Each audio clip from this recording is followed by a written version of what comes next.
커피는 전 세계적으로 사랑받는 음료로 커피나무에서 수확한 원두를 볶고 갈아 만든 것입니다.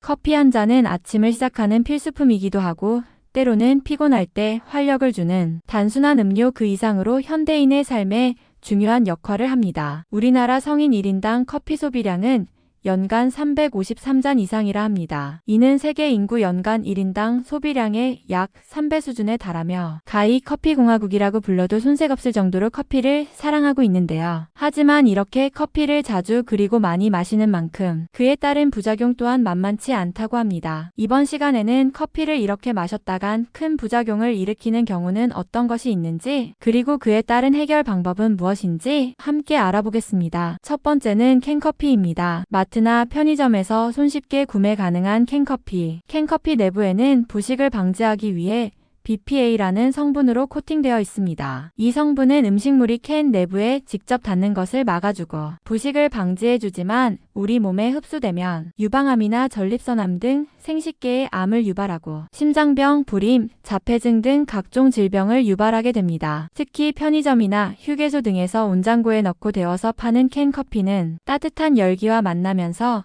음료에 녹아들 확률이 높아지게 되므로 섭취 시 주의가 필요하다고 하는데요. 이 성분은 캔커피뿐만 아니라 우리가 흔히 먹는 통조림에도 들어있으며 난로처럼 뜨거운 곳에 직접적으로 열을 가하면 이러한 물질들이 용출될 가능성이 크기 때문에 절대 이러한 행위는 하지 않는 것이 좋겠습니다. 통조림이나 캔커피를 구매할 때는 녹이 슬거나 찌그러진 것 또는 팽창된 제품은 구입하지 않는 것이 좋으며 보관 시에는 서늘하고 건조한 곳에 보관하고 가스레인지 등과 같이 고온에 노출되는 장소는 피하는 것이 좋습니다. 두 번째는 영양제입니다. 요즘 건강을 생각해 영양제를 챙겨 드시는 분들이 많으신데요. 하지만 커피를 마신 후 영양제를 먹게 되면 오히려 역효과를 볼 수 있다고 합니다. 커피에 함유된 카페인은 소장에서 비타민 D를 흡수하는 수용체를 차단하고 철분은 카페인과 잘 결합하기 때문에 위장에서 흡수되기도 전에 소변으로 배출된다고 합니다. 또한 카페인의 이뇨작용으로 인해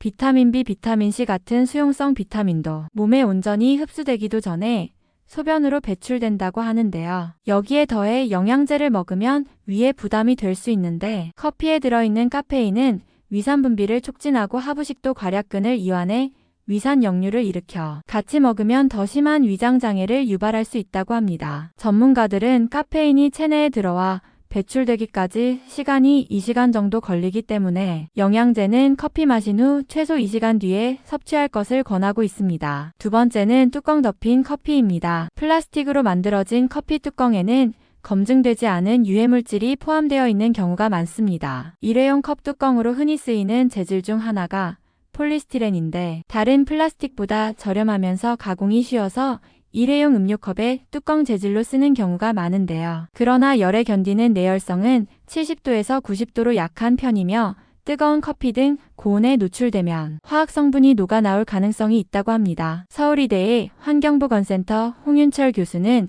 커피 전문점에서 테이크아웃용으로 담아주는 커피는 종이컵에 플라스틱 뚜껑으로 덮여 있는데 이러한 플라스틱 뚜껑 중에는 안전성이 입증되지 않은 재질로 되어 있는 경우가 많다며 한 번에서 두 번으로 인체에 미치는 영향이 크다고 할 순 없지만 오랫동안 반복될 경우 건강을 해칠 수 있다고 합니다. 이런 환경 호르몬은 인체에 지속적으로 노출될 경우 성조숙증과 내분기계 질환 등 각종 질병을 유발할 수 있기 때문에 일회용 음료컵에 담긴 커피를 드실 때 플라스틱 뚜껑에 PS로 적혀 있다면 뚜껑은 반드시 열고 드시기 바라며 되도록 머그컵이나 텀블러를 사용하는 것이 유해물질로부터 가장 안전하겠습니다. 세 번째는 공복의 커피입니다. 아침 공복에 커피를 마시게 되면 스트레스 호르몬인 코르티솔 수치를 높일 수 있는데요. 우리가 일상적으로 나오는 신진대사, 혈압, 혈당 수치를 조절하는데 도움이 되는 역할을 하지만 만성적으로 과도하게 많아지면 골다공증이나 고혈압,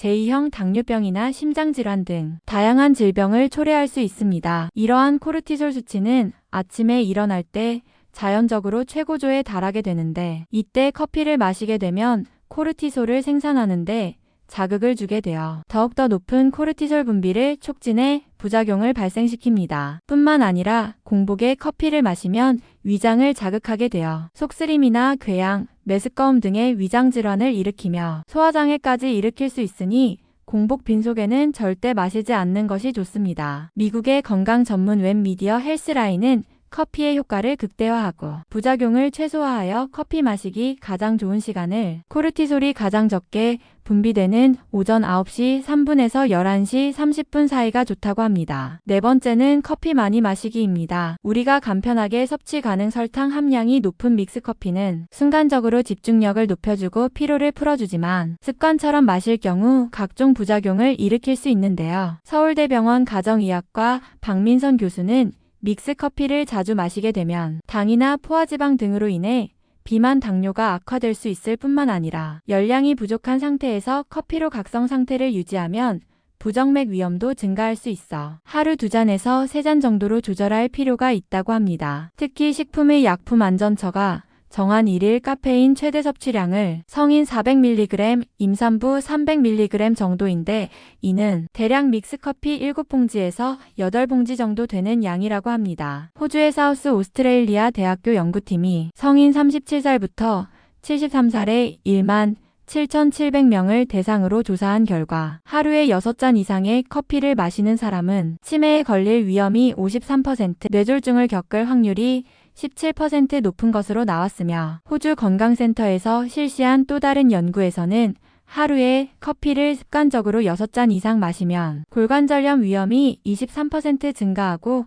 관절병에 걸릴 위험이 22%가량 높아지는 것으로 나타났습니다. 전문가들은 실제 커피에 들어있는 카페인은 적정량 섭취 시 신체에 미치는 큰 부작용이 없지만 다량 섭취하면 카페인에 의한 많은 부작용이 따르기 때문에 일반적으로 하루 2잔의 커피를 마시는 것이 적절하다고 조언하고 있습니다. 5번째는 식후 커피입니다. 많은 분들이 식사 후 입가심으로 커피 한 잔씩 마시곤 하는데 이는 피로를 가중시킬 수 있는 행위라고 합니다. 미국 뉴욕타임즈는 식사 후 커피를 마시게 되면 만성 피로를 불러올 수 있다고 소개한 바 있는데 연구 결과에 의하면 일반 식사와 함께 커피를 마신 사람들은 철분 흡수가 약 35% 줄었으며 이는 커피 속 탄닌 성분이 철분 흡수를 방해하기 때문이라고 합니다. 몸에 철분이 부족하면 신체 대사가 제대로 이루어지지 못해 쉽게 피로감을 느끼게 되고 자연스레 집중력이 떨어지면서 예민해지기 쉬운데요. 때문에 전문가들은 커피를 식사 후 최소 30분 이상 지난 뒤에 마시는 게 좋다고 하니 식후 바로 커피를 마시는 것은 삼가는 것이 좋겠습니다. 6번째는 뜨거운 커피입니다. 영국 케임브리지 대학 연구진은 차를 즐겨 마시는 것과 암 발병 간의 연관성을 알아보기 위해